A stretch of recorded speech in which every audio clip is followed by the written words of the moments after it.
yabadde yafunye accident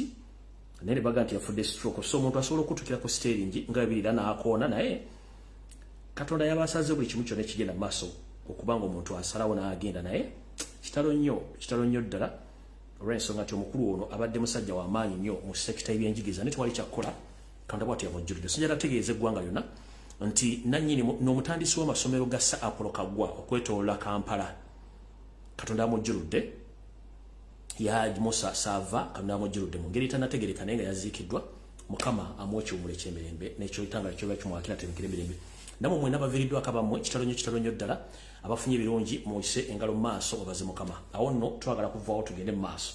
kati njagala tandika ne akalowoozo kaleo ngende ne ku kigula lugire ntandika information entuufu naye bifo nga sinatandika njala mwotagingire Saalongo Gambulengejja Saalongo Peter Mayiga abeere ku vidiyo eno ne mukwano gw'Ekiwalabe Male ne Meja Musazi babeere ku vidiyo eno Yoseri Nkimanyi ali kikaga essaawa zino andaba n'akabinja konna akagenzerako n'abala bonna njala mubeere ku vidiyo njala mwotagingire Nyereko Muhammadi abeere ku vidiyo eno njala mwotagingire Jajja Boy ono nanyiri kinvinvi abesule neddo subita njala muwa mukale somero katono nnyo njala musomesa mu katono nnyo ategeere nti engeri gyatali musajja muganda ngali mu Tanzania badde asooka n'amanya gwa waagenda okwogera ebigambo atanabyogera so naye njala abeere ku vidiyo eno then tuyoke tugende maaso kati nga bulijjo sagala barisa mba nkoze ensobi bwotatumira ku bakyali bange mwenna abakolera ku social media platform ez'enjawulo abakola ku Facebook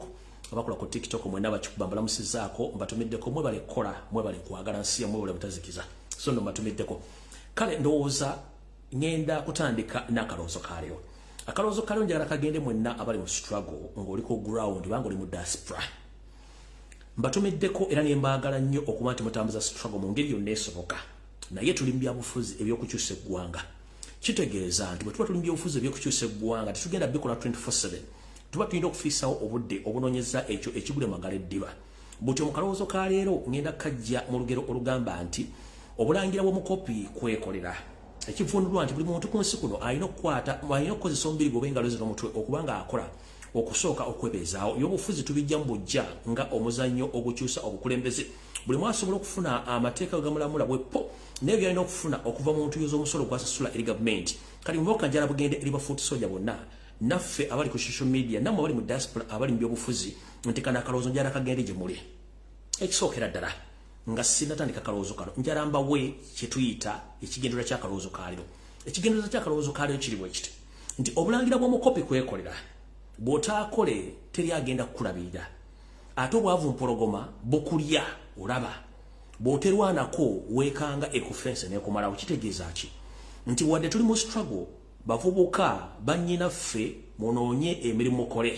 oba oli mu diaspora noonya omulimu okole osobole okuba nga obidde bw'ofissawo obuteeka mu struggle tutambuze ensi nga buli omu alina kigula magala eddiba nkiddamu mbasaba n'obuwombeefu ffenna abali mu struggle oba oli mu diaspora oba oli waka oli foot soldier oli blogger oli ani tugende tukole obudde obufikawo tuleke tubuteeke ku ggwanga lyaffe nga twogera ebyobufuzi nkiddamu nti n'omukulembeze waffe Robert Kyagulanyi Ssentamu ne bw'anaaba afuuse president ow'eggwanga Uganda tagenda kukwata nsimbi zikuwa kitole tagenda kuwa mmere tagenda kupangirisiza nju tagenda kuwasiza mukazi no obuvunaanyizibwa busigala bubwo ye kyagenda okukola ng'afuuse omukulembeze kwe kuteekawo ensi etambulira ku biragiro n'amateeka kyekisooka ekyokubiri agenda teekawo emitendera ne policies mwolina okuyita okulaba ng'oddukanya bizinesi gamba ng'okugya emisolo emikakali n'okulaba abantu bannayuganda batandika batya bizinesi ebisigadde byonna Katonda y'abamanyi kati tosuubira nti gwali mu byobufuzi essaawa zino oba ne gye bujjako nga toyagala kukola nti gavumenti bweneekyuka nga toyagala kukola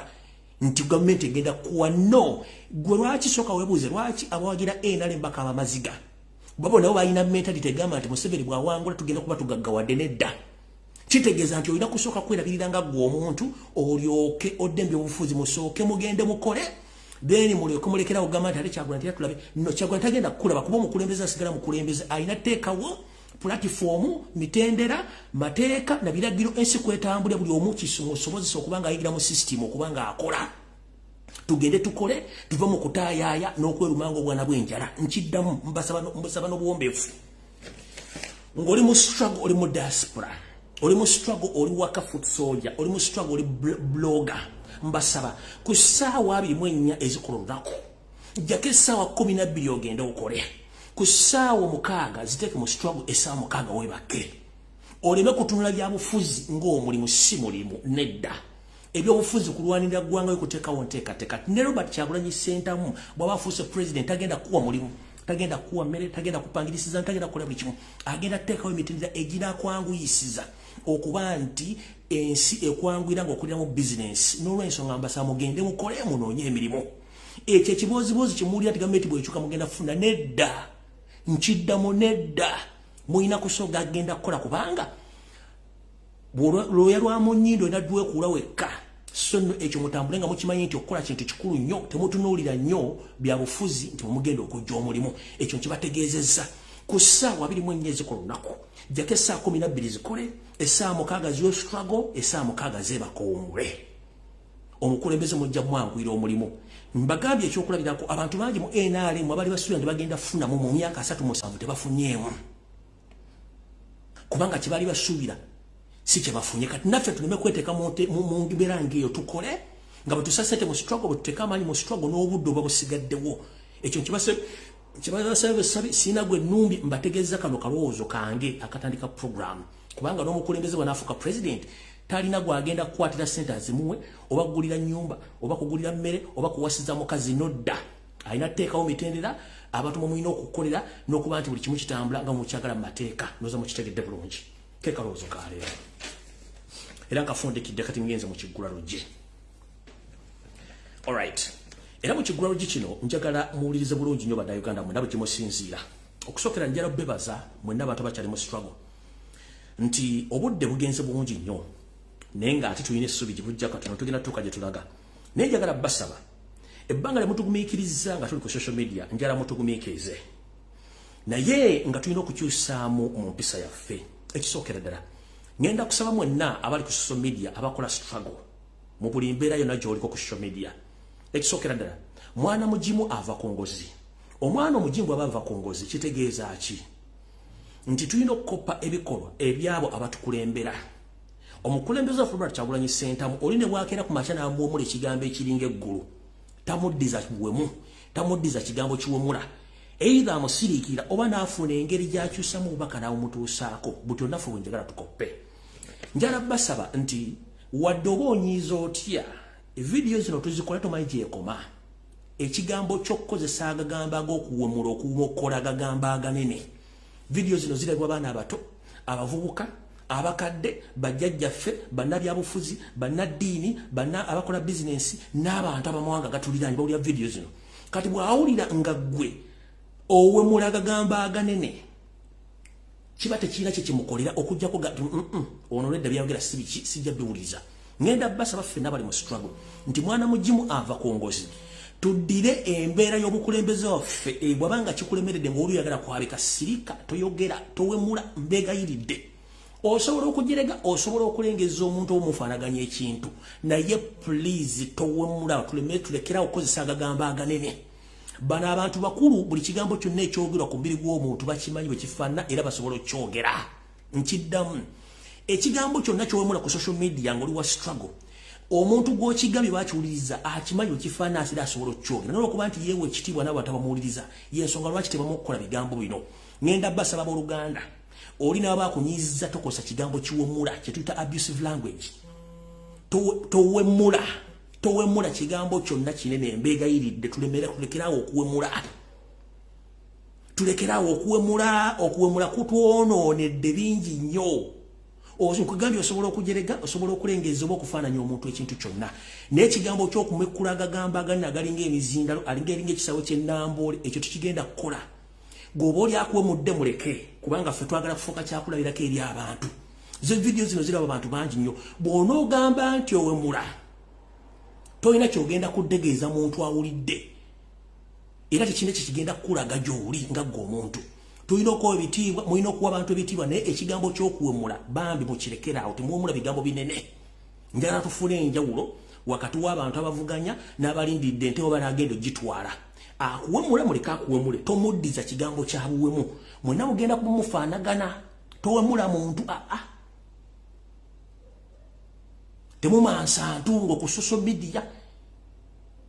kubanga lw'omansa entungo bujja bujja kati no video ejja kudda ejja kulondola ne bono wasoma ngo yagala kufuna office ekigambo kyoyogera no kimokola ti bububu bajja kiza bagenti are you not qualified for this office kubanga okozesa olulimi olukolaki olwemula temuwemula mbasaba n'obuwombeefu mwana mugimu ava ku ngozi tugobere ebikolo bya mukama waffe nti ne bamuwemula ne bamuvuma asirika buki busirisi okujjako gye bujja kati ayinza okudda mu ddenga amuzza mu bubaka ng'abuyisizza wala nnyo nabamutuusaako okuwemula tekirina kye kigenda kwongerako okujjako omuntu okutungira nti ebigewo wayogedde ate bikufaanana kye kisookera ddala ekyokubiri gy'okoma okweyigiriza okuwemula naawe kennyini ofuuka bigambo bya buwemu era omuntu akulaba ng'ekigambo ky'obuwemu ky'oyogedde so okuwemula buli muntu asobola okuwemula naye omulidde ludda abali wowemuliramu era gwewemudde yakoze eki ekigambo ky'okuwemula tukirekera ku social media ate nga mukozesa olulimi oluganda bw'obanga osobola ku bambi tubasabye mulekerawo kumokola agagamba agende ku social media ekyo nakyo kibasabye tutambuze embeera nga bweri mbagambye osobola okulengeza omuntu osobola omumugereka omufaananya ekintu kyonna naye nga towemudde gagambo ganene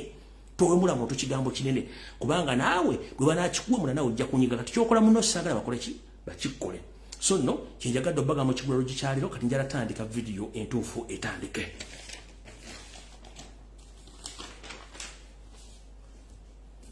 mala okunywawo ku mazzi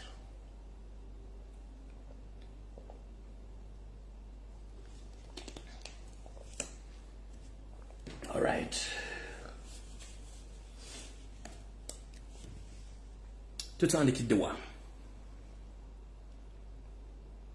tutandikidde wa ndoza katandikire wano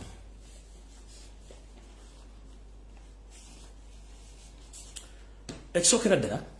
nina ekintu kyenda bateeke mwe n'abali ku social media lwaleero njagala mukitegere bulungi nnyo tuli ku social media kuno tuli mu byobufuzi ebyokusika omuguwa tuli mu byobufuzi ebyabuzaabuza ofuge tuli mu byobufuzi ebyokusibako ebigambo ku muntu olina kusibako ekigambo n'okituna n'okirekawo naye njala bategeeza olwaliro njala tegeeza bannayuganda mwenna gye muli mu uganda ne mu diaspora ebyobufuzi byosere byazannya nabyo babuulira dda naye alinawo ba agenti be abagufudde omugano okuvuma okuwemula n'okusiba agagambo aganene ku bantu kino mbadde temukimanyi omulimu ogwaweebwa jjajja boy kinvimbi eyava Sweden n'ennusu 5 kango bategeeze bulungi mu gutegeere bwe munaategeera ebigambo bino muyinza obutaddamu wabudde oba mumuwa obudde nga mba mwagadde naye mbadde saagala muwe budde olw'ensonga nti bwe muwa obudde mba mufudde kyekyayagala okubeera ye kyayagala okubeera ku social media nga bwe mwamwogerako yensonga lwaki bamugamba jja ku social media buli kumakya ssaawa emu vaayo okole video obaako gw'olumba oba gw'ovumye oba gw'otinkula kyonna ky'oba omuvumye weyalesikonsa tugenda kuvunaana kubanga ate mukama we yamusindika ku mulimu guno Nyereko Muhammad yaleeta etteeka lya computer misuse bill ng'akimanyi bulungi kisobola omukwata naye tebamukwata which is okay kubanga Uganda yensi ebadde free until wetandise okwonooneka kati ngenda bagamba omulimu ogwamuweebwa bamuteekawo to divert and confuse people na kubeera mu media every time bantu babanga bamuwogerako nti gundi waki wavumye ono gundi waki abeere nga keepinga social media okubanga eri busy okuva ku national matters nkiddamu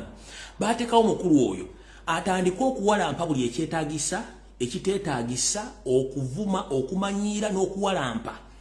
so that akapitalinga social media mumubeere ku ekyo nga niyo lwaki avuma ono lwaki alumba oli kubanga ye buli kimu akiyingiramu no matter oba akimanyiko batakimanyiiko kubanga bamugamba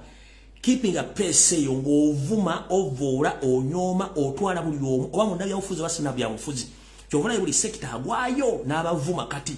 tayimu gye mutwala nga mumudisikasingako national matters mba muzivaako ekibamu okubamuga kati gwe keeping a internet ngeri ogidivertinga ogiconfusinga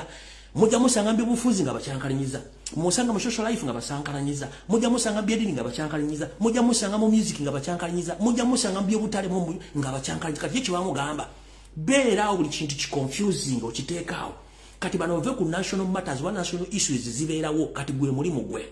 kati mu bintu bino akoleramu ensobi nyingi ate ensobi zigenda mugoberera nabugamba nti essaawa yonna bagenda kwekuba goola agenda kweyokya so kwekuba goola mukitegedde so anytime ayegenda kwekuba goola temujja giraba kati wano wenjagala otegeeza public omukulu ono yavuddeyo n'asteeta olugero olugamba nti omukulembeze waffe wa national platform Kyagulanyi Ssentamu abadde n'enkolagana ey'ekyama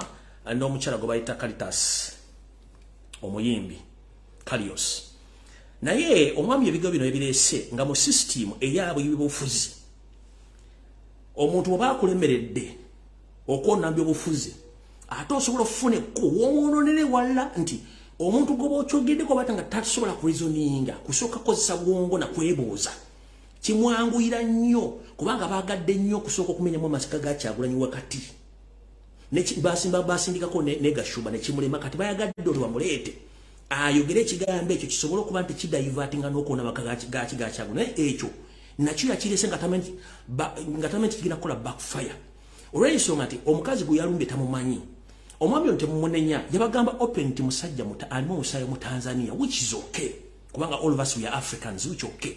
ayinza okuba tamanyi bulombolombo na nnono bya Buganda njagala musomesa olwaleero era katambi kana ajja kawulya bulungi nnyo nze yankolako defujjo n'olw'ensonga nti nze ensonga ezitalina makulu siziwa makulu ate ebyobufuzi mbimanyi ne bono ngamba nti ndi musezi nga siri musezi tekina kye kigenda kuntwala budde kuddamu ne bono nga nti ndi mutemu nga siri mutemu byobufuzi sigenda kuddamu ne bono nga nti nabbi ente ya gundi nga sinagenda giyimbula ekyo ne bono okigera nze tekindya ye politics gwe nasoma yensonga lwaki nti ensi zimu democracy omuntu ajja nayogera ebintu binaatambula n'agenda nga tebamuvunyanye nza mukitegedde bulungi kati omukulu ono yazina esitonaga nti Kyagulanyi bwagenda mu America abeera n'omukyala gwe bayita Caritas Kalios era buloka we ye Flavia Namulindwa nayogera ne General Megadi which is not right byonna bifumbire kubanga akimanyi nti alina creating a confusion between the three or the four friends creating family ya Kyagulanyi agitekamu confusion baawukane adire Namulindwa amwawukanye ne Caritas oba adire General Magadi amwawukanye ne Caritas kuba babiri nga teka confusion between nengo jamugamba sebo wagamye nti omwami ono abeera n'omukyalo n'abeera n'oli osobola okuleeta obujulizi nga tagenda bokuwa olw'okuba nti is a state agent alina okukozesa buli mechanism yonna okudivertinga abantu kati njala bagamba ekigambo kino kiri bwe kiti gently omusajja mbagamba nti alimu omusaayi mu Tanzania si Muganda yakibagamba openly naye that's not the problem is I'm here to clear the air mu ngeri omubendala ekisooka Kyagulanyi musajja mu Muganda atuludde emyaka era Obuganda ekitiibwa njala bategeeza nti Robert Kyagulanyi Ssentamu omukyala gwe bayita Caritas Kalios mukyala Muganda yeddira ndiga mama Robert Kyagulanyi Ssentamu mukyala Muganda yeddira ndiga omugenzi Margaret Nalunkuuma amanya g'omukyala Caritas Kalios ye Sharita Nabosa kitegeeza Kyagulanyi tasobola kwagala nnyina oba kuganza nnyina ekyakimanyi bulungi nnyo olw'okuba nti omwami ono yakozesezza amanya g'omukyalo oli agakola ensimbi nga teyasobodde kuvaayo kuwa amanya ga mukyalo ono oli gino gamanyi oba siroza nti oba agamanyi kubanga bw'oba ogenda kwogera ku muntu olina okumanya ovuuna obuddo bwe yaani kati yavudde okukozesa ekigambo ekyo nga tamaze kukola kunoonyereza omukyalo kuba yamuyise na mukyala munyarwanda okitegere bonna banyarwanda no tulina okusooka okwogera ensonga zino buli muntu aziwulye akasita bonna banyarwanda which is not right omukyalo ono amanya ge ganoonya a stage names bamuyita Caritas Kalios amanya ge amalya mmere ye mukyala Sharita Nabosa yeddira ndiga mama wa Kyagulanyi Ssentamu ye mugenzi Margaret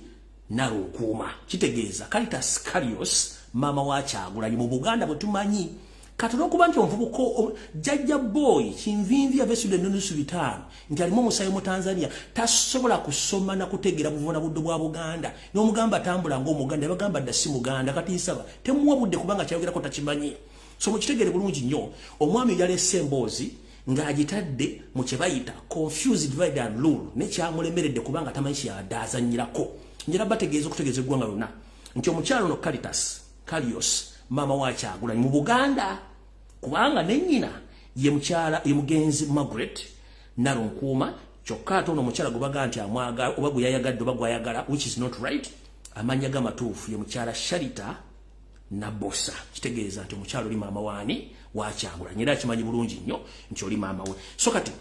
abantu bwe bati mulina obbateeka balina okujja ne mbategeeza ensonga zino nga tomuvumye tomuwemudde kati ye muleka gy'akola ataaka ey'okuwemula buli muntu ajja kutegeera nti ekintu kyayogera kituufu oba kikyamu oyo mutaddaawo mutegedde bulungi nnyo nga tutegeeze eggwanga nti omukulu oyo mulimu gwe mutuufu gw'alina okukola ogumusasuzwa kati abasinga obungi mujjamuwa obudde batemuwa budde it's up to you njagadde ekkiryalinga mpewo kyomukyalo oli mama wa Kyagulanyi kubanga mama wa Kyagulanyi omugenzi yeddira ndiga n'olwo omukyala yeddira ndiga sasobola kwagala nnyina so nno kyenjagala otegeeze eggwanga mukitegere bulungi so jjajja boy muleke yakola omulimu gwe ensi ejja mulamula gye bujjawo katono ng'amateeka g'ensi bwe galagira awo nno nvuddewo saagala kulwawo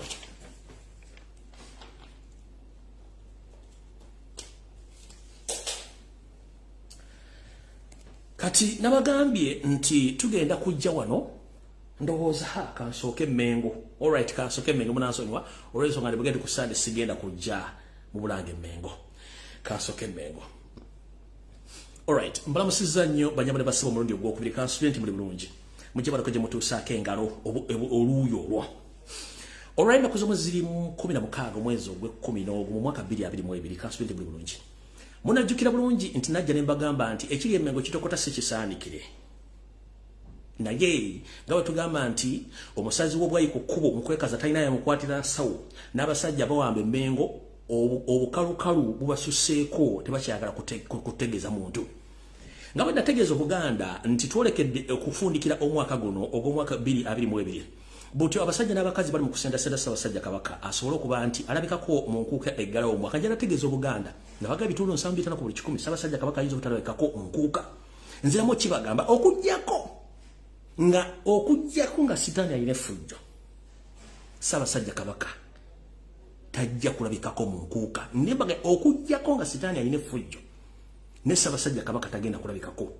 kino kyerekerawa nabagamba nti abasajja bano babagoba emmengo balemezaawo bweremeza butyo ng'omuntu omukulembeze bw'abeera nti alina abantu bakulembera era omwaka bwe guba gufundikira atulako bo nabo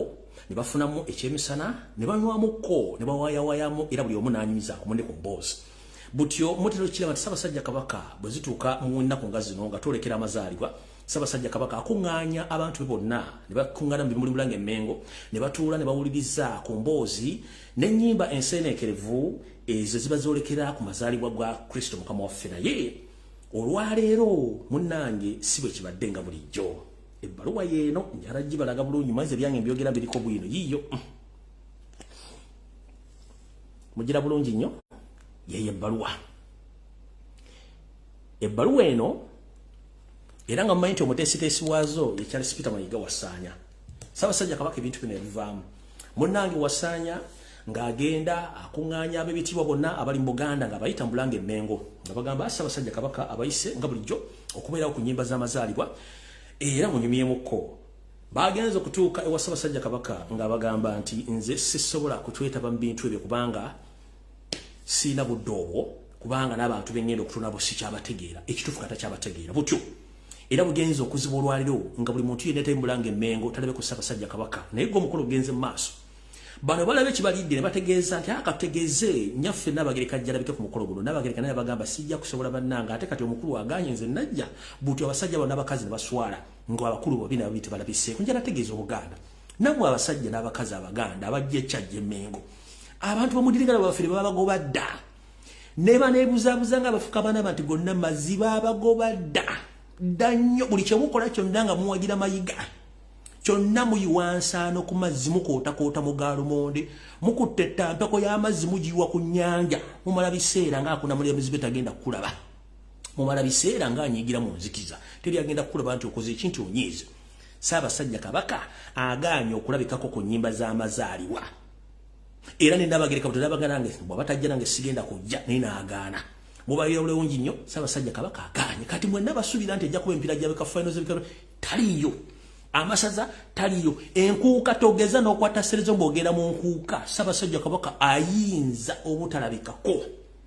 byonna bakola abafere b'emmengo babikola kufuna nsimbi Ssaabasajja Kabaka bamufuula kyakola kikyakuzanyirako nakufunako nsimbi kati yabagoba yabakootagana nabalaba nako yensonga lwaki musanze okola sayinizi n'obulombolombo ng'emikolo egimu agizize tagenda kujjayo kati mbategeeza mwenna buli agenda mu nkuuka teyinza obutamulaba oyinza obutamulabayo mukitegedde bulungi nnyo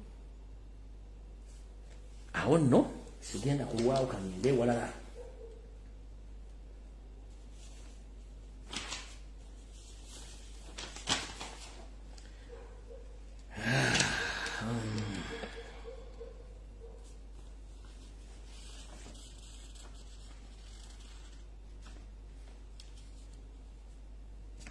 ndo katono nnyo wano nkyagala kuwa message information yange tugende ku ndala era nkyali Mmengo awo kale butyo njagala bategeeza ku nsonga ezo mutegere nti abasajja n'abakazi abali Mmengo bonna bafere abatasobola kubeera nti bakyakiriziganya kyo Buganda babagobadde lwakuba balimedde waawo kati ngenze ku nsonga endala era mu ngeri y'emu mujjukira wano nti Ssaabasajja Kabaka bwe yalagira abasajja be batandika okukuma ebifo bye eby'enkizo eby'ennono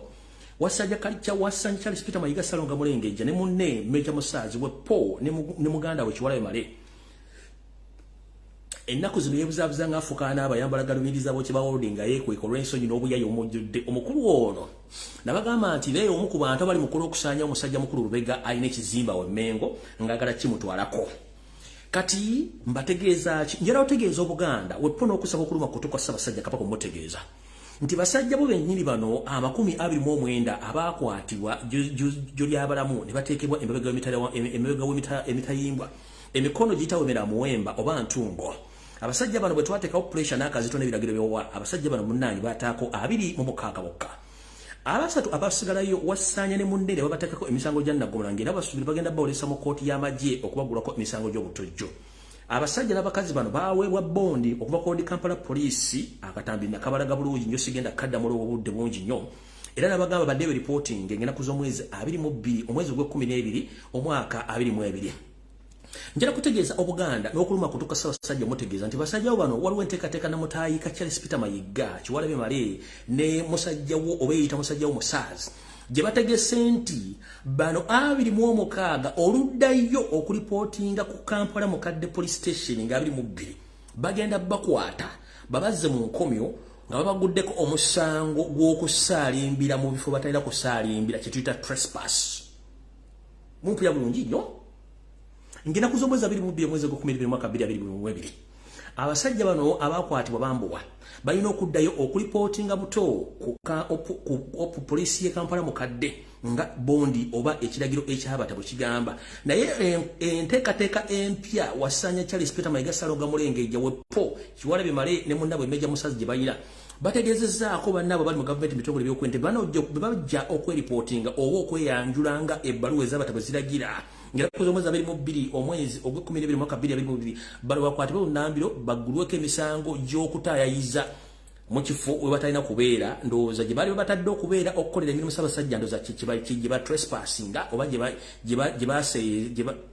basaalimbira nga tebalina lukusa so nga ate mukama waabwe bateekayo so njala tegeeza Obuganda notegeeza Bannayuganda mwenna nti bwe muwulira nti abambowa ba Ssaabasajja Kabaka bano 29 bazze mu ne bakwata ye wiiki ejja mumanye nti eno y'ensonga ebaddewo nti ayagala bateeke mu nkomyo baguliko omusango wa trespass babateeke mu nkomyo mpaka omwaka ogujja ye nga amaze okuyisawo programu ze nga bwe ziri tugenze maaso awo ovuddewo wasanja kalo Charles Peter Mayiga wepo ne mukwano gwe Kiwalabe Male bamafia bali Mmengo ne Meja Musaazi muno mujoga mu wetampisi kundi wenjogerere essaawa zino Ssaabasajja Kabaka yabalagira nti abasajja bano bateebwe nga nna bugisimufungizi nabagamba nti akanyoomonyomo kasusse mwandibadde mumuleka n'akola emirimu gye nga bwe yagiragira naye muganya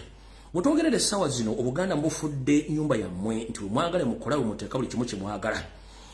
muli mukulanga enkuuka muli ku pressure mutandise n'ogiranga eyita mu makubo mu Kampala eyita abasajja n'abakazi ba Kabaka okugendayo naye nga temuba temukola bintu bya bufere Ssaabasajja Kabaka ebintu bino byonna abigaana yagaanira okujja ku mpiira gy'ebika okugimaliriza yagaana okumaliriza empiira gy'amasaza yagaana ne buti omutambuza enkuuka eno ate basajja mmwe mwekazanga abasazi b'eryayi ku kkubo butyo mwavudde ne mutongoza ne kawa musimanyi kawa mpologoma Buganda ng'ekyali mu mikono gy'abafere abali Mmengo teri kintu kirigenda mu maaso kukola tekisoboka kubanga byonna bifu tewali kigenda kukola yoka mujja mwenyura kubanga twabategeera basajja mu muli Mmengo muli bafere mukozesa erinnya lya Buganda n'erinnya lya Ssaabasajja Kabaka okuyisawo bizinensi zammwe nga mufuna ensimbi ate ne mutulugunya abaana ba Buganda ne mutulugunya Ssaabasajja Kabaka awo nno ngenze maaso era njagala kuluma kutuka Ssaabasajja mutegeeze nti abasajja bano abampembe bakoze ekikolwa ekitakoleka kubanga bano abasajja balina enteekateeka enyooma obulombolombo n'ennono bwa Buganda okutuusaako obulabe mu ngeri yonna esoboka Ssaabasajja Kabaka nsaba kuluma kutu omulundi ogwokubiri nkutegeeze nti era omusajja ono Charles Peter Mayiga Kiwalabe Male ne Meja Musaazi butyo bategese omukolo ogw'embaga mu ssomero ly'Ennabagereka Primary School mu Lubiri Emmengo nga bagutegekedde omukopi omu ku bakadeyideyi oba bawujjira obunyama mu Lubiri ng'ono amanya ge ye Pius bamutegekera omukolo gw'embaga gwabadde mu Nnabagereka Primary School nga tewali muntu yenna yagutegeddeko kujjako bo so nga ate mbulombolombo n'ennono Olubiri luno bw'ataba Ssaabasajja Kabaka addukoleramu mbaga either omulangira yenna naye ng'ate okusaba aba akujje ku Ssaabasajja Kabaka kati bakoze omukolo gw'embaga ogw'omukopi munnaabwe ayitibwa Pius ne bagukola mu Lubiri Nnabagereka Primary School era gwabadde ku biragiro bya Charles Peter Mayiga Kiwalabe Male wepo ne Mejja Musaazi era ebintu binadde mu Lubiri omukolo guno gwabaddeyo ababanenyezzaako bavuddewo nga nena bugisi mufundize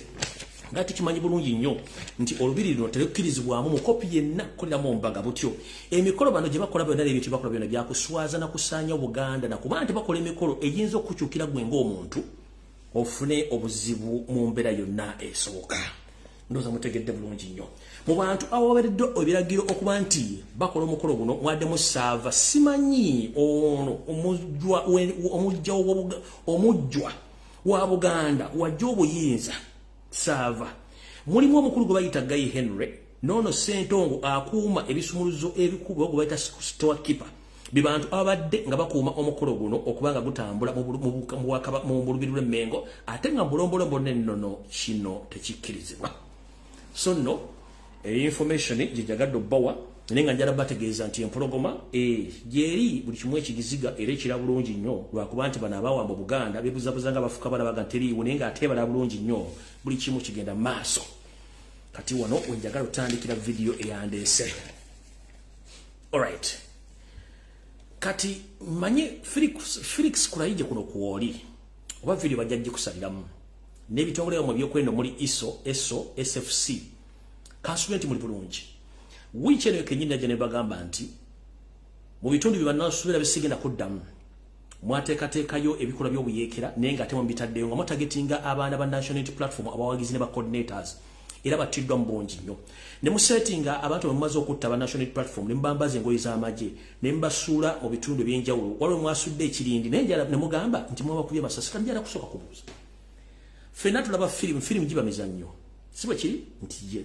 emizannyo gino bwe tulaba firimu ez'entalo oba action movies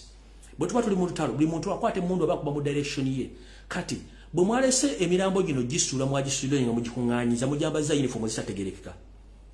awabadde front omwabayiye kuba buli muntu gwe mwa frontins nga uniform ze mwambaza tezimujja mumanyi simanyi aba forensics mu military system ya Uganda n'aba forensics mu police expertise ya mwegwa mu category kubanga aba forensics mwe muyina okujja okukolako omwe muyina okujja okukola research n'okufuna obujulizi obuli conclusive mu musobola okupublishinga ku media naye one structures abantu bwe mwasse zaawukana ne bimwogera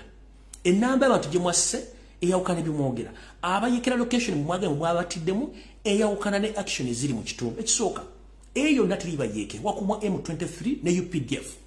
okitegeera kaga mulowooza nti batu bategeera kuli byo vudde ogamba nti abantu amwe ngonya zaabalidde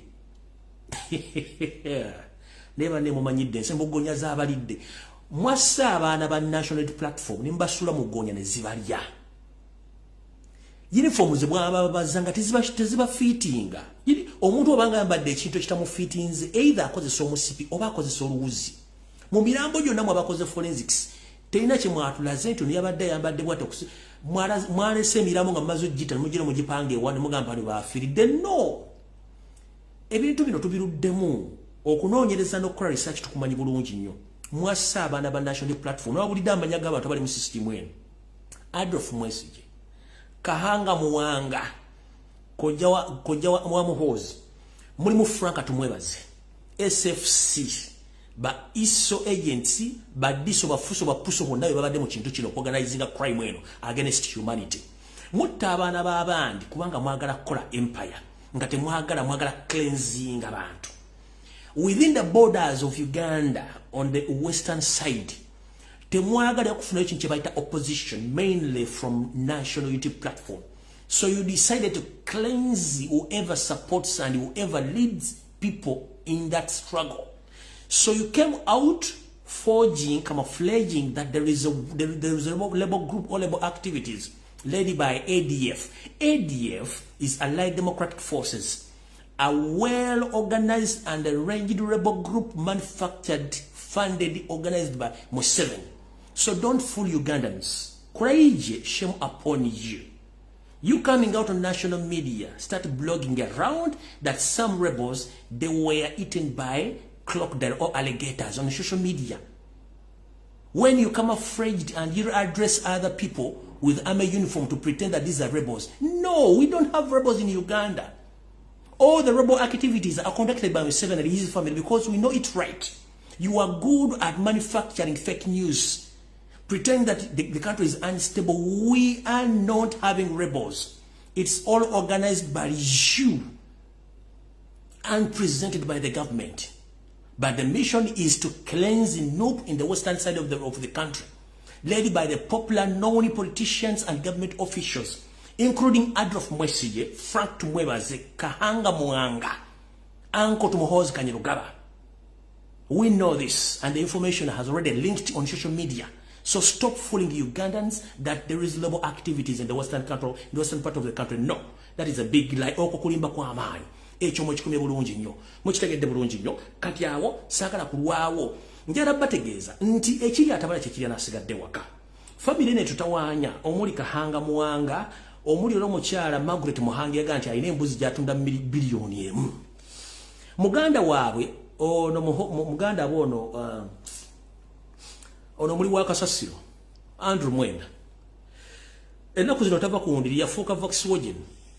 esaazi no bwetwogerera ali Mulago hospital ali mu galaji ye Mulago bali mu mukanika sekabuzo bazaayika piston zaayika kaga yaayika windows omwezi oguwedde yali ndakasirwa kubasanga from yanagaleka yali mu galaji ndakasire bali mu mukanika ayise windows as you speak right now bamututira nga ayise windows ekimulirako ne greens ekintu kyonna ekibya Andrew Mwenda kimulirako ne greens ali kirina ne mayonnaise kati kyembagamba bano abantu bakoze bikolobero bingi nnyo bijja balya kati Kahanga Muhanga abasse abantu bano baba ADF rebels Andrew Mwenda abantu basse omuli prominent people in Kampala essaawa zino is facing the critical side of his life omwezi oguwedde yali mu Nakasero garage Nakasero hospital wali mukanika kati saa zino ali Mulago hospital mu garage wali mukanika sekabuzo bazaafa piston zaafa byonna bifudde ate kimulirako ne greens kirinda ne mayonnaise kimulya bijja balya mpola omwami omwerabira kati oli mu garage bakuwanise piston zaafa simanyi sekabuzo bazaafa zona zaayika kati oli ekikulya kijja kulya kikulireko mayonnaise kikulireko greens kimale kikunywereko ndume lwojjo tegera temuyina okuva ku bantu kati naawe saagala kulwawo ndagala genda ku information endala eyandeese tuve bulungi nnyo alright ndoza kantandikire wano information ena nnyingi nnyo mukulu omukyalo ono nakiwala kiyingi oluwa nakiwala kiyingi where are you tosobola kudduka ensi ekumanye wano webiseera bisingawo esobola okubagamba nti Uganda zaabu nga sigwa omusima Uganda zaabu nga sigwa omusima naye ensi nfunda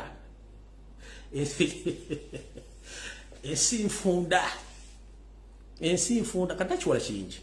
for God's sake oli mukyala muyigirize abaddeko mu administration eziwala naye olemedde okukozesa obwongo bwo n'okumatiza abantu abali mu buyinza obwawambibwa nti kyetukola kikyamu era n'abantu abali mu politics mulemedde okumatiza abantu bano kyebakola kikyamu Uganda ensekula the part of Africa is the part of all right now because tulemedde okufuna abantu abalina mentality esobola okutula ku meza namuga enough is enough. Oh, we made a mistake previously. We must sit down and settle all these differences and we settle all the consequences, all the problems Ugandans are facing across the world. But you are keeping on placing. You will press a long button somewhere, somehow. So I'm encouraging all Ugandans, please, with immediate effect, encourage these doffy people to understand. Esawa zino nakiwala change. Nyoko, mama akuzaala, kubanga ffenna abaatuzaala. Taina dole mwasobola kubeera mu Uganda. Kabere Mulago, kabere Masaka Referral Hospital sola. Era mututte mpaka South Africa mujjanjaba. South Africa eri ku planet indala amalolo bagazimbisa nuclear go tayina Uganda bagazimbisa kati bagiziza kwata live workers akaza this kino kye happening is a video bali bachipostinze njala balaga atute mama ku kisa mujjanja South Africa nenge Uganda twaine dwalyo erisinya mu East and Central Africa before Museveni comes in power. Mulago Hospital was the best hospital in East and Central Africa before Museveni. Makerere University was the best university in East and Central Africa and was the second best university in Africa. What went wrong before Museveni Gatanaja? But everything has been destroyed. Nobody is talking. What about the indigenous Ugandans, the poor Ugandans that are innocent? When you talk about these issues, bagamba tulumba tuvuma no. Tubabulire kitufu ekiriwo nakiwola kingi otutte mukadde South Africa which is okay because you have money. Because you have money. Na ye nakimbugwa asigadde kanda musabale Masaka eri ekyanna mukaka. Namusoka asigadde mukono. Byalugaba ali eka ekihihi.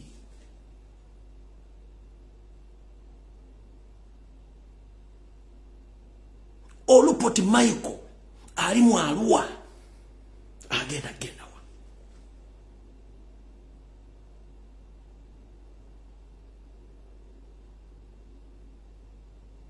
For you can afford, but what about these people of mission? Bagenda wa. And these are Ugandans. But for you can afford money to take your relative abroad for further treatment. What about the rest of Ugandans? Kati bakusanze ku kisewe kazanga afukana aba mwate wacho recording awachi bichi.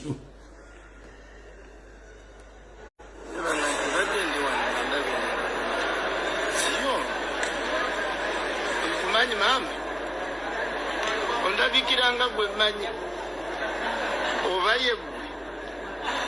tego kubanga yegwe sanyi sokula bako nga wankubadde wanji ngamba oli madamu oli yalabika yati minisita waki zijukiza akayinza okubanga yegwe wanji wabanga okole yegwa okolera Museveni naawe anti twagala nnyo okulaba abantu abakolera ba Museveni twagala nnyo balaba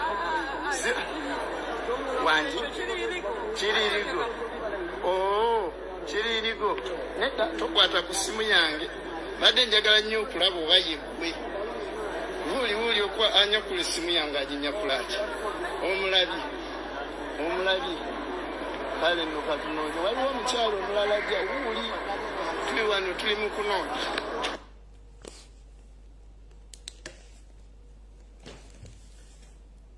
Ekibuzo kyange nkibuuziza bulungi. Abantu amanya genjogeddeko from different areas of the country bagenda ku benefiting abatya mu nsi yaabwe nga mmwe musobola okufuna ssente zitola abantu mu malwaliro ag'ebbeeyi mulago takyali kyasa.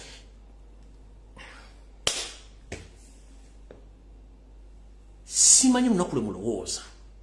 What happened to our country? Kikyatuuka ku ggwanga lyaffe.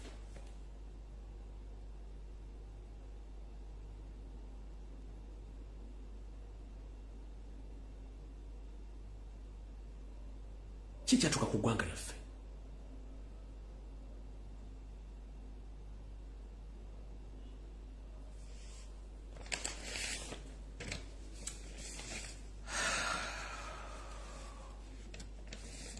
Sigenda kulwawo. Ngenza ku information dda. Alright, njagala mwotagingire wano mukulu Nyereka Muhammadi akiikirira Kampala Central mu bukyamu. Mukulu nkulamusizzaako kansulenti oli bulungi gyebalako gy'otuusako engalo kansulenti gitambula bulungi. Kansulenti buli kiwa planning mwaka 2022 kikutambulira bulungi nnyo. Mwe mulina etteeka liwakola okulemesa bannayuganda okwogera ku nsonga nga zino. Mu tteeka liwakola kitegeeza nakiwola kingi tuba tumuyinsultings, but let me ask you one question. Yes, tuyinza okuba tumuyinsultings of recording that video without her authorization, but let me ask one question. What she was doing is right? okukwata abantu bajja mu Uganda batwala kusinga further medication outside the country. Amalwali agali mu Uganda agali gakola okusinga mu East and Central Africa. What happened to those hospitals? So muga ntusobola okulabisa omuntu kibi. This is the question. Chichamo kyakoze mu recording nga aleso mulwadde mu South Africa. What happened to Mulago Hospital? The National Referral Hospital, which was the best in East and Central Africa. What happened to Mulago Hospital? Then we later computer misuse here. Kadi kamba we 19 May mujiwulira.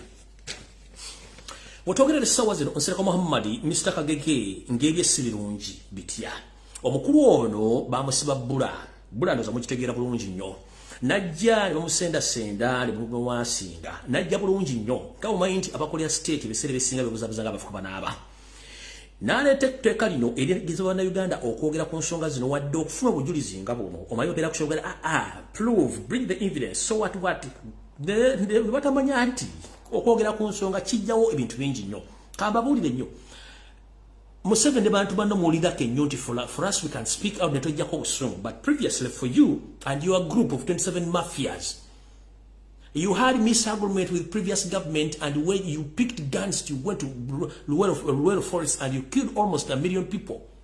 Nefe tuogera bwogezi. Nene kibanyiza ne mukwata ne mundu munonyese mututte. Mwe mwakwata mundu. Fete tukutte mundu. We came on social media to express our anger. Ngai tubabulira ebitufu. Muntu itate bachamu. Tituli bachamu. Nedda. Tubabulira nsonga ntufu. Kati omukulu ono Nyereka Muhammad Mr. Kagege esawa zino ali mazaago kyakatya. Yakola etteeka lya computer misuse era nga yalikolera nsimbi teyalikola ku lwa bulungi bwa ggwanga yalikola balumutumi alikole nga alina okuyimiriza abantu aboogera nga nze naawe n'olina omulala n'okubatiisatiisa bw'otwogerera Nyereka Muhammad etteeka yalikola ne liyita mukama we Joseph Haburo tabasema mutano waka ne sente sanga bisibe n'alisaako omukono ng'etteeka era ensimbi zalina omusasulwa ezaali mu buwumbi bw'otwogerera wali omukulu ono azira asimbi olukokola okunoonya ensimbi zino naye ensimbi zino bamafia bazijjayo dda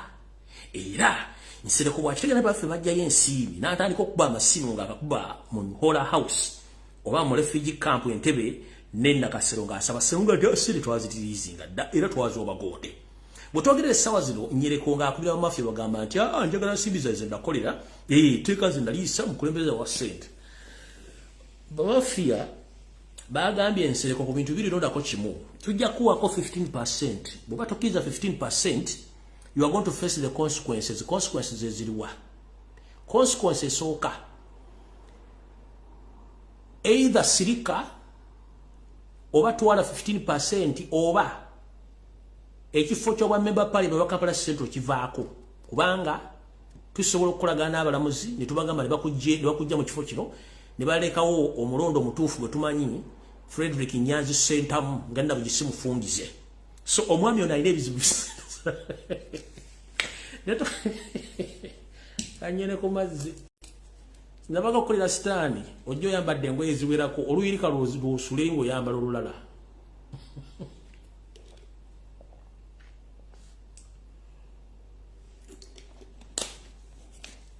amalina okunywa ku mazzi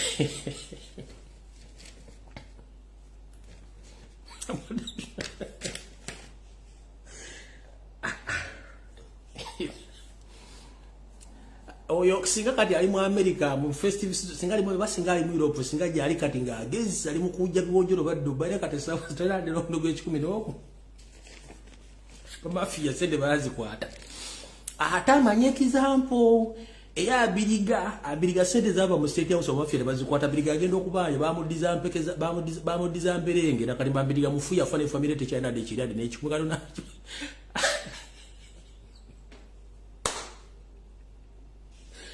oh maneno ko ujaba nani ena Uganda inyuma oh no kebayita okubanja mafia kimanya abiriga bwowene simu y'omugenzi abiriga mukubira omubuuze what went wrong abiriga ajja kubuulira ali network ebadde ki network ebadde tiwali network video mujagisa ku YouTube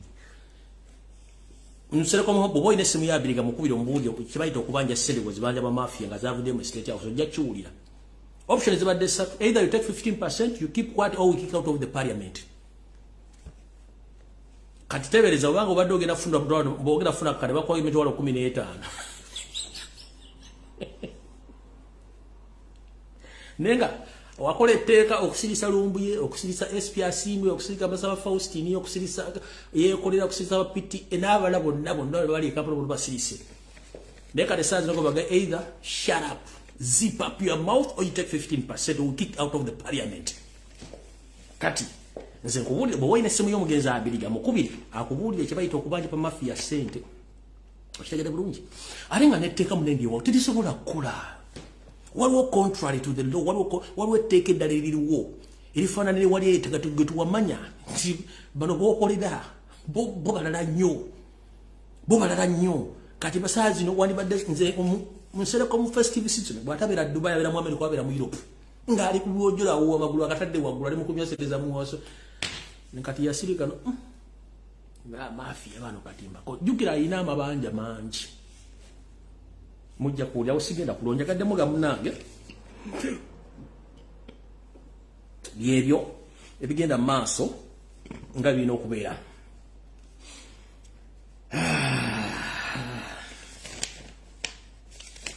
alright kati njara bategeza bana Uganda Brutujano boy information mujitwala ng'ekintu ekikulu era mujanirize. Twabagambye nti yadde yose yayitiddwa mu lukungana lw'Abafirika bonna lwabayitiddwa mu ggwanga erya America. Tubagamba nti tujja bawulira ki ekifuddeyo. Ndi wano bawa amawulire agafudde amekusifule mbadde temutategeera galiwa. Yose yatuse mu ggwanga erya America bulungi nnyo yawongeza naye babulidde bulungi nnyo ku kisaawe gye yagudde n'ava n'agenda gye yagenze. Ndi wano bategeeza nti omukulu ono bye yagenderedde teyafunyeeko. Abakulembeze bonna abasinga ba Africa bafunye deal zaabwe. Yose teyafunye deal era teyafunye deal nga mwadde mu kisuubira. Kamaro babikulirako wano mbalage katono nnyo ku bakulembeze abafunye deal era mugende ku mukutu indako mugende ku mikutu gyonna mukebereko bwabanga waliwo deal mu 7 gye yasayinize n'eggwanga lya America nga abakulembeze b'engendo balaga mujja gamba ndi mulalu. Abakulembeze abasinga obungi bafunye deal and forward atasobola kwegulayo nangenda balaga ko kitono nnyo. Abamu ku bakulembeze ba Africa abasayinize deal na America oyo mukubo ero lyakubiri ekotito okusayininga deal ne mwanyisiganya empapula deal owakubiri simanyi baki oyo wakubiri oyo wakusatu ndako munine mukatono 1 2 3 oyo wakuna mu deal ezisayiningiddwa ezetuyita deal omukulembeze okusayininga deal oyo wakutaano oyo wa mukaaga zediri zisayiningiddwa oyo wa musanvu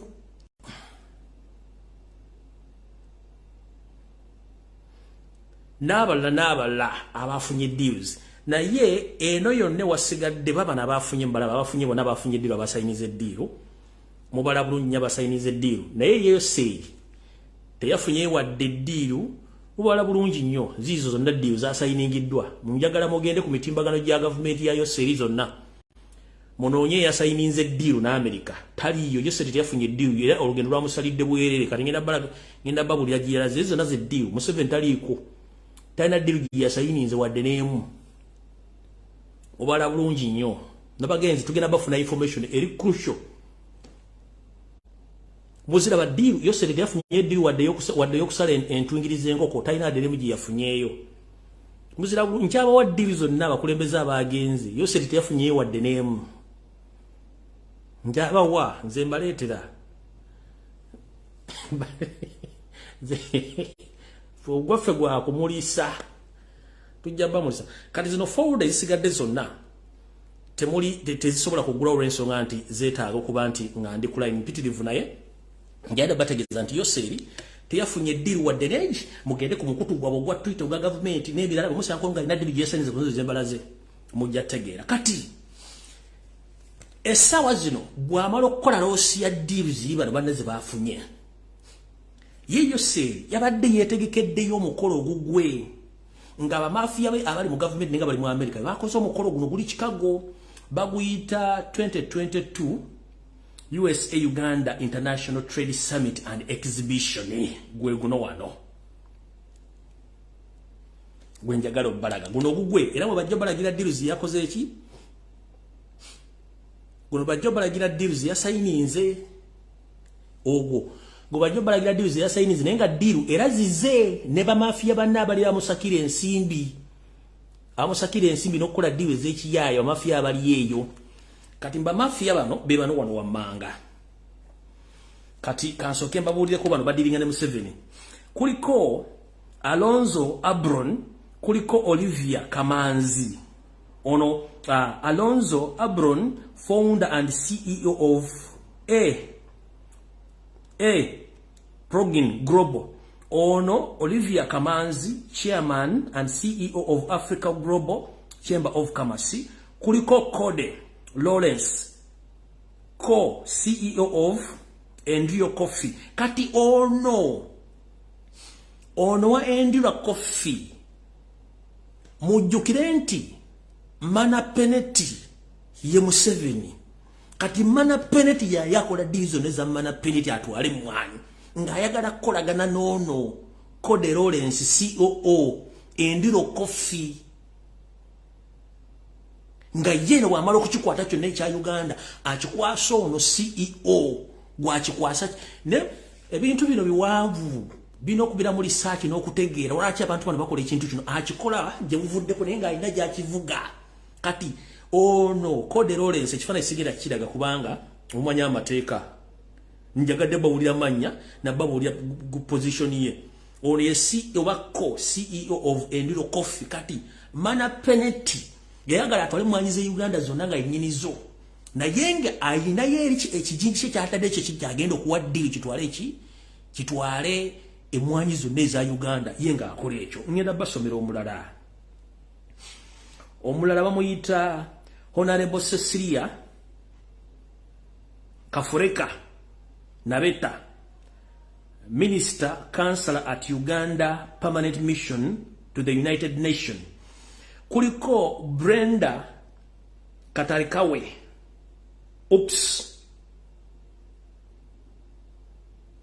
Peace ID kuliko Audrey Kurwabogo chairman Peace ID kati bano kambalage bano kati bano nene abasajja batubbi kati bano abategese omukolo ogwo ndoza mbala bulungi Audrey Kurwabogo mubala bulungi nnyo n'oyo omukyalo mulabo bonna bali mu company yemule chairman ono yomo ono Audrey gwe mukolo gwe yagenzeeko ekikago gwe yategekedde gwe nnyini ndoza mbala companies ezimu bonna bana Uganda babafere bali eyo mbala bulungi nnyo be bategese omukolo gwe ekikago agenda ogenda era diri bagenda zesayiningira ate eddobozi libadde kinamma muveeko kati kuliko ono Norieta Wamara the president of CEO of Uganda Crane Investment Group ono yali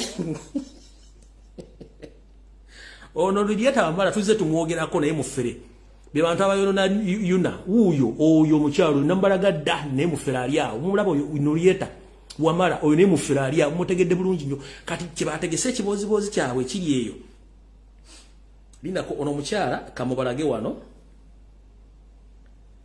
no naye omukuba fera bali mu America abakolya mu 7 mumulaba oyo bulungi nnyo bebo kati bategese omukolo oguli ekikago bagenda okuwa diwezo uno Olivia Kamanzi ono naye uno naye musajja munyana nabo nabayaye bali mu America noyo Kamanzi mumulaba nabayaye then tugenze ku mulalo ono Alionzo ono CEO Global Progini Global ono ngenda babulira information endala huyo na yeyo muku bantu abali yeyo kati ke group akategese omukolo ogwo kiche kiri mukolo guno alright kamba buli ekiri mweno omukolo gwatekeddwe Chicago Museveni bagenda okutira deal kanji basomere Friday December 16 2022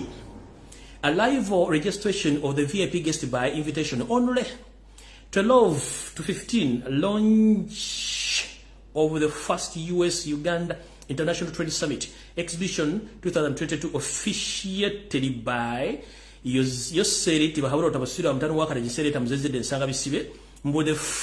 Republic of Uganda. 15 registration of general session open to public. 15 to 20, welcome remarks by Mrs. Olivia Kamanzi, Chairman of African Global Chamber of Commerce, AGCC. 1520 to 1525, opening remarks by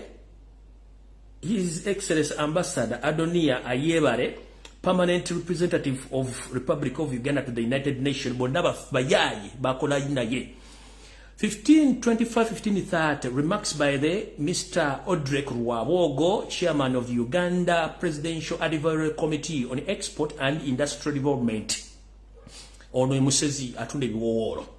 1530 to 1540, special remarks by Honorable Francis Mwebasa, Minister of Trade, Industry and Cooperatives. 1540 to 1630, the panel introducing trade and investing in Uganda, USA and Uganda. Kati ne batandika oteekako kati wano semina wegenda okubeera eyo trade omukolo gwa wegenda okubeera wano njagala mule bulungi nnyo exhibition mu Chicago nje bagenda okwewera deal nenga zilizo mie mane yane mie teyafunye wano omukolo ogenda okubeera wano bagenda okwewera ezo deal zaabwe ezekifere awo bagenda okwewera deal ezekifere awo fumulimu gwaffe gwa kulabisa. Kati wano wali final investment decision for the US 4.5 billion East African Energy Security Transition Investment Project in Uganda, confirmed to take place in 2023. Kati Robert Chagulanyi Sena Malubasi bamafuta gano Europe negasiba balina amafuta amalagali bitundu ebirala by'eggwanga. Kati yoseri ne bafere banne bafunye omuntu agenda okuinvestinga 4.5 billion US dollars in East Africa Energy Security Transmission Investment Project in Uganda, confirmed to take place in 2023. Kakalo ka group akalimu abafere. Ero kanso kenji balage. Kaka akakundi akalimu abafere. Kati eyo summit mumugenda okufa sente zino. Amafuta gano bagatunde bagakole bibagala. Mubagala kola na refinery ka kumenze mwa bintu bino ngasagala bisimale bali sawulide sategedde. Mukitegedde bulungi. Kati wano bamuli anti atamafuta gakoze bichi wano we wava mweyo trade gibali mwe sawa zino oyo conference gibali mwe sawa zino gibagenda okukolera obuvuyo obwo obw'amafuta na biki ebigenda okuddako ndoza mutegedde bulungi nnyo. Kati awo njala kuvaawo ngende ku information endala. Alright, kati mwenna bana Uganda kati mu ngeri yemu mu trade eyo oba trade summit egenda okubeerayo e Chicago mugenda kubeera mu ebintu bino wammanga bibatutenga bwe bagenda okukozesanga okuexhibitinga oba okulaga mu olesomono oba business bagenda okufuna mu investments ba investors bagenda okujja. Mulimu banana flour bwewunga bw'amatooke, mulimu dry beef ennyama enkalu, mulimu oil seeds oba oil ava mu nsigo, mulimu emwanyi manapeneti wali wajiramu manapeneti omuddugavu, mulimu dairy products mulimu muli amataga bwagasira na simali dairy simiruto bikoze obalato milk bakasasiro biki yo fresh dairy stwala tugende byonna mulimu dairy products, mulimu dry fruits ebibala ebikaze, mulimu ebyenyanja, mulimu cocoa nga bali bagenda okunanya ba investors abagenda okudiringa mu business zino. Kati yeyo embeera nga bweyimiridde ku mutala omukulu ono gyalaze naye nga ziri ddiiru ziyadde alina okusayininga nga abakulembeze zibasayininze. Ali ku muti alonga Uganda ne Museveni embuga akyaziwanise waggulu atulaga obulimma wano obutafaali egamba mbalaba. Kino kyoleserwa watu nti ensi eri mu katyabaga terina nsimbi. District bodies zonna ezisinga obungi zireceiving a notification note ezibalaga nti we are very sorry all the employees of foreign districts, they are not going to receive the December salary due to the scarcity of funds or to the insufficient funds ezitaliiwo. Abakozi b'ewakiso abasindikidde ebbaluwa ezibagamba munnaye munatusonyiwa maati mukwatira ensimbi teziriwo mugende mukozesa kuze mwakoledda musala gwa December tetugwira ngwa November tegwaliwo ne district naziba zisize buwandiiko bingi nnyo si Wakiso yokka so mutegere nti sente tezikola kiteziriwo ate abo siboka abasirikale tebalina musaala tebalina kugamba kimu kiri bwekityo nazo kitegedde bulungi nnyo naye ng'aloga Uganda emboga zitadde ku mutwe ali ku mutugunda waggulu bwanyenya bwatukunamira bwakulate ne tuganye kusituka tuganye kuteera kubanga ffe tulowooza nti we tuli wamala si wamala n'olwensonga eyo buli Munnayuganda wooli ekyokukola mu kimanyi sigenda bbalagira naye ekikulu kiri nti nga nfundikira akatambi kano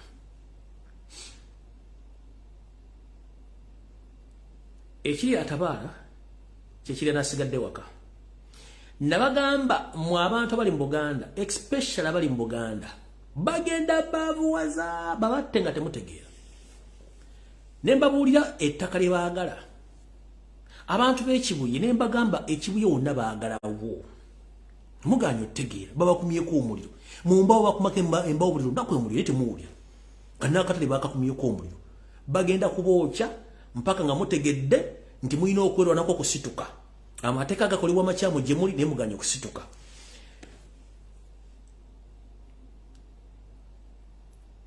abavubi kati amagye gateega n'ebinaala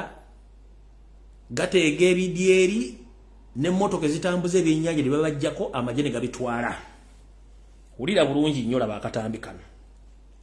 amagye ge bateeka ku nnyanja gakwata abantu abava okugula ebyennyanja ku myalo egy'enjawulo nga bayingiza mu bitundu ebyenjawulo babakwata ne babajjako ebyennyanja bino babitwala weerabireko katono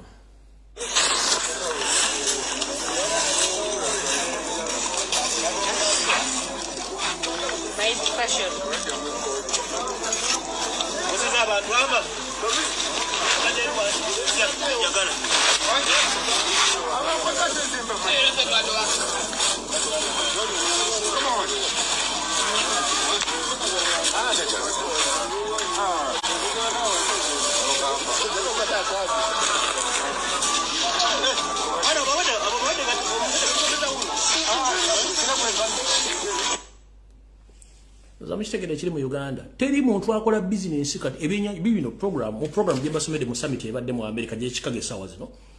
mulimu fish dry fish kati dry fish bajja kusanga n'ekyennyanja kimu bakuba emigga egikutta kakano kankadde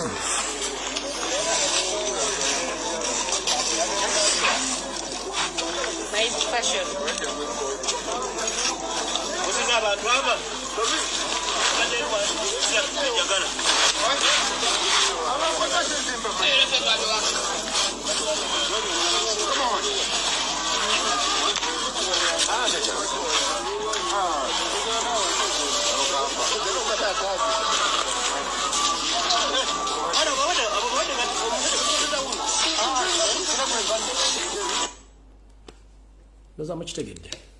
All right. Nga nfundikira kuno kwe kusaba kwange ngeno kusaba abantu mwenda bali mu United States of America buli saza lyonna woli nkulamusizaako mwanyina zene mugande kansubenti buli bulungi ngenda basaba n'obuwombeefu bango ine empapula ezikwogerako mu ggwanga ery'Amerika ng'oli mutuuze toyina wadde akasango ak'okubba ennyaanya mu supermarket kikkakatako nga Munnayuganda wadde oli mu nsi ndala okutwala obuvunaanyizibwa nga ssemateeka w'ensi gy'ova gye bakuzaalya bw'asoma okukuuma eggwanga lyo n'ebintu byalyo ebikolwa ebyokuwamba n'okutta abantu bisusse mu ggwanga si kyetuwagala omukulu oyo yazze mu ggwanga ery'Amerika n'ebigendera bingi naye ebimu tabifunye mukakkanya obusungu naye ngenda basaba ekigambo kimu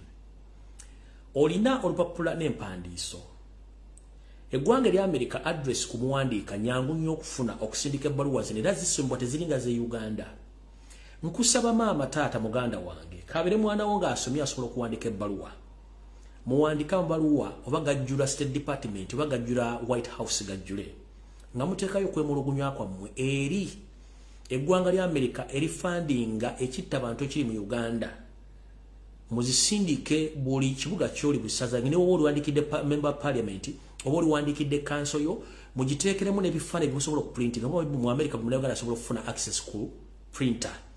muwandike ebbaluwa zino mu butongole muzitegeeze eggwanga lya America muli bannayuganda bagendera muyinza kuba muwera akakadde mu America n'okusobya ebbaluwa ezo bwe zinaatuuka mu White House oba mu council meetings oba mu nkiiko z'abasenita nga zisusse akakadde plus ezo ebbaluwa temumanyi kye zisobola kukola for the first time in Ugandan history bwe muwandiika ebbaluwa ezo ne zigenda beyond expectation ya State Department oba government ya America the action will be taken kubanga you are concerned about the situation which is taking place in Uganda okuwandiika tekwetaga kukwata muntu olupapula ekkalaamu owandiike nga weemulugunya kukutta abantu n'okuwamba abantu si kirungi muntu kuvirwako obulamu bwe nga wandibadde otaasa abala basigadde newankubadde oyinza okuba wagira NRM sikugaana naye NRM kibiina kya byabufuzi mu mateeka tekikirizibwa kuttadde okuwamba omuntu bino ebikola by'okuwamba n'okutta bikola by'abantu nga ba-individual abalina obukyayi effutibizi n'obutatya kitonde Katonda kye yateekawo nga ye baafuna obuyinza obutta abantu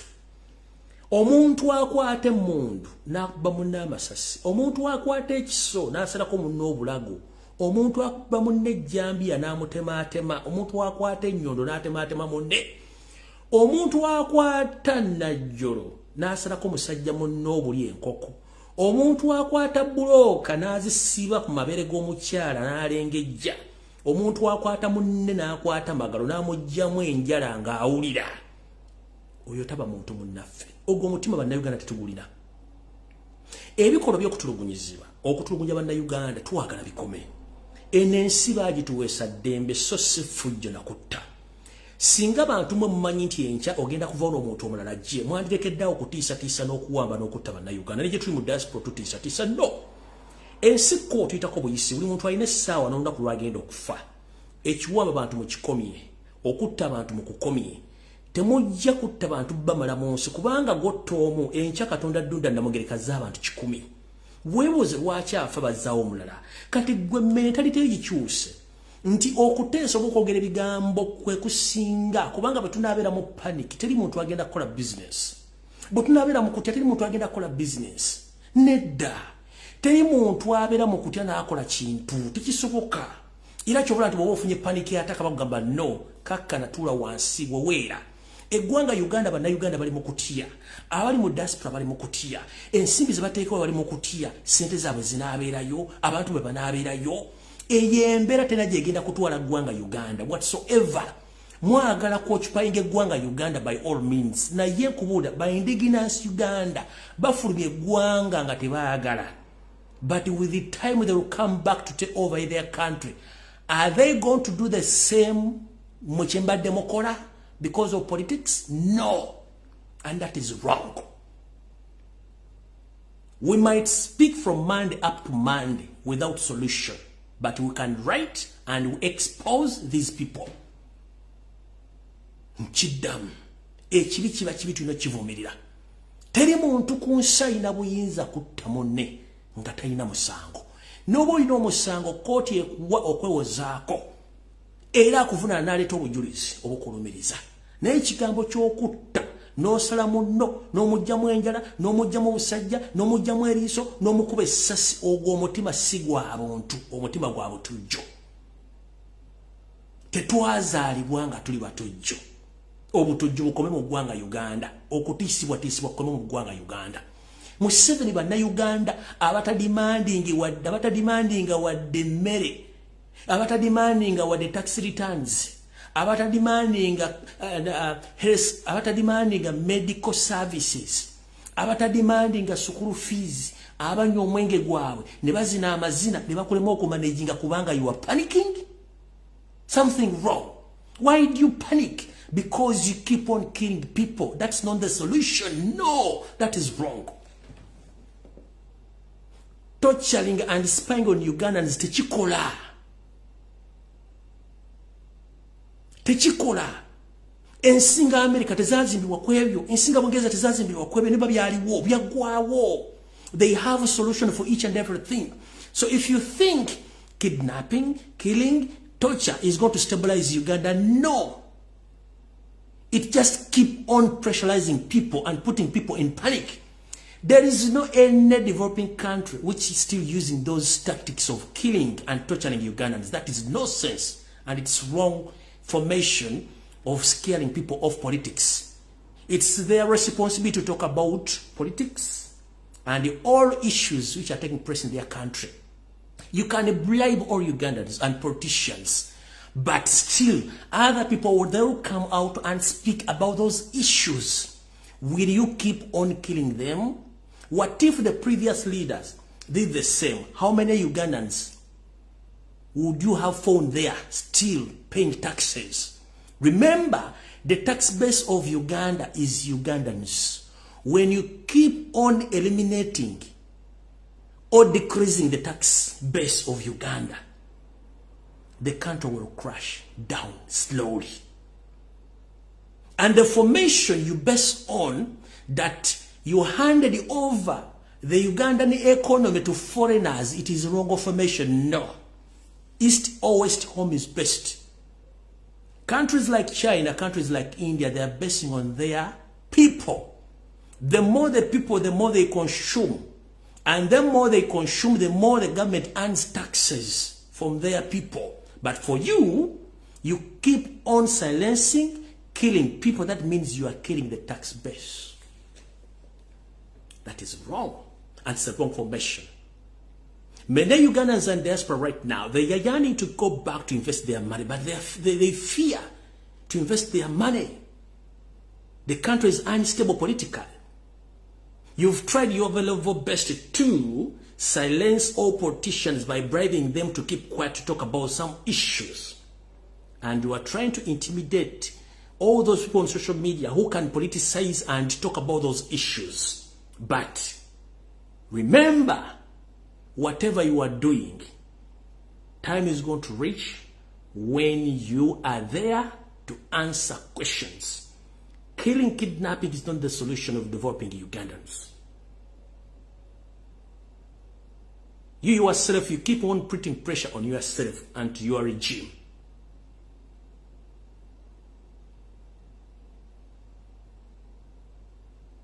We are all Ugandans. Remember, we are Africans. We belong to Africa. Known to Europe or to America. We've learned a lot of things in diaspora. We need to drop our country, but it with a safe zone, with stable politics, in a friendly manner, not in such a mess manner that you want to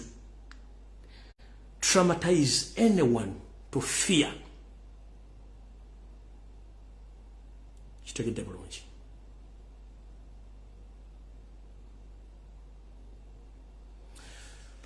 Mukama kuma Uganda, kuma wana Uganda, nga batuyingira omwaka ompya, fenda buli mwasabire munne. Kulwa Katonda n'ensi yange njagala bagaliza okusula bulungi. Tusisinkane wiiki ejja ku Sunday sigenda kubeerayo kubanga ali omupiira gw'akamalizo gw'ekikopo ky'ensi yonna. Saagala bayingire mu masanyu gammwe na kubateeka ku bunkenke. Mubeere bulungi. Mukama ba 13 mpeera. Mukama kuuma Uganda, kuuma bannayuganda, kuuma n'abantu bonna bali ku social media. N'okutisibwatisibwa kukome. Buli muntu yagalire gyali kubanga ffenna twajja kukola. Ati tulina obudde butono nnyo. Tulina obudde butono nnyo. Buli muntu muleke yagalira mu nsi okutiisa si kye kikulu. Ate kisinga okusesa ayina obuyinza yatiisa talina buyinza. Lwaki otyo omuntu ayogera? Kubanga ayogedde bw'atayogera n'asirika n'akola ekikolo ogenda kufunira muluwa. Mbuuza kibuuzo. Lwaki ayina obuyinza otya atalina buyinza?